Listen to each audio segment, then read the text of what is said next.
مجھے یاد آیا حضرت حکیم الامت قدس اللہ تعالیٰ سے رہو، اللہ تعالیٰ کے درجات بلند فرمائے، خود انہوں نے ایک دن فرمایا کہ میں نے ایک مرتبہ گھر میں جا کر دیکھا تو میری اہلیہ جو ہے روزانہ لوکی پکاتی ہیں، لوکی کدو پکاتی ہیں۔ تو ایک دن میں نے ان سے پوچھ لیا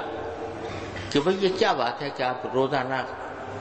ایک ہی لوکی پکاتی ہے، کدو ہی پکاتی ہے، کوئی اور سالن نہیں بناتی؟ تو انہوں نے جواب میں کہا کہ میں نے کسی کتاب میں پڑھا تھا حدیث کی کہ نبی کریم صلی اللہ علیہ وسلم کو لوکی کدو محبوب تھا۔ حدیث میں آتا ہے کہ جب شوربہ ہوتا تھا نا، شوربے کے اندر لوکی پڑی ہوتی تھی تو آپ اس کو تلاش کر کر کے اشتیاق سے تناول فرماتے تھے، آپ کو پسند تھا۔ تو میں نے اپنے ملازم سے جو سودا لے کر آتا ہے اس سے یہ کہہ دیا کہ بھئی جب تک بازار میں لوکی آیا کرے اس وقت تک مجھے کوئی اور چیز نہ لاگے دیا کرتا، جب تک بازار میں لوکی موجود ہو بولو، اس لیے میں نے روزانہ یہ پکاتی ہوں۔ حضرت فرماتے ہیں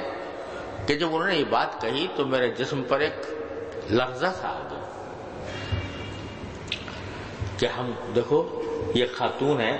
ان کو نبی کریم صلی اللہ علیہ وسلم کی یہ سنت عادیہ ہے، کوئی سنت راتبہ نہیں ہے نا، سنت عادیہ سنن الہدی میں سے نہیں ہے بلکہ سنن عادیہ میں سے ہے۔ تو ایسی سنت جو سنت عادیہ ہے اس کا اتنا اہتمام اس عورت کو کہ جب تک وہ موجود ہو کچھ اور نہ بنوائے۔ اور ایک ہم اپنے آپ کو عالم کہتے ہیں، حضرت فرما رہے ہیں اپنے بارے میں، ہمیں لوگ عالم سمجھتے ہیں،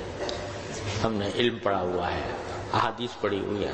رسول کریم صلی اللہ علیہ وسلم کی سنتوں کا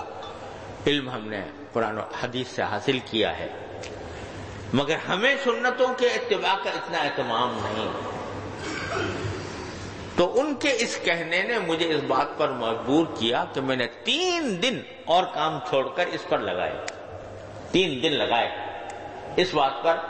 کہ میں نے اپنا جائزہ لیا، حضور اقدس صلی اللہ علیہ وسلم کی سنتیں جو احادیث کی کتابوں میں ملتی ہیں ان کو دیکھا، فہرست بنائی ہوگی شاید،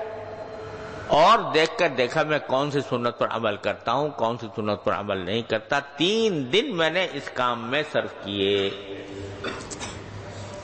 اور 3 دن کے بعد الحمدللہ صورتحال واضح ہو گئی،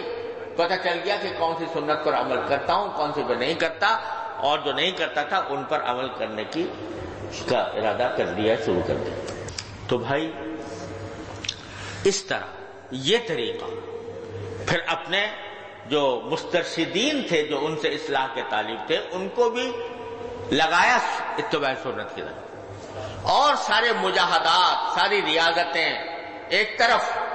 اور اتباع سنت ایک طرف۔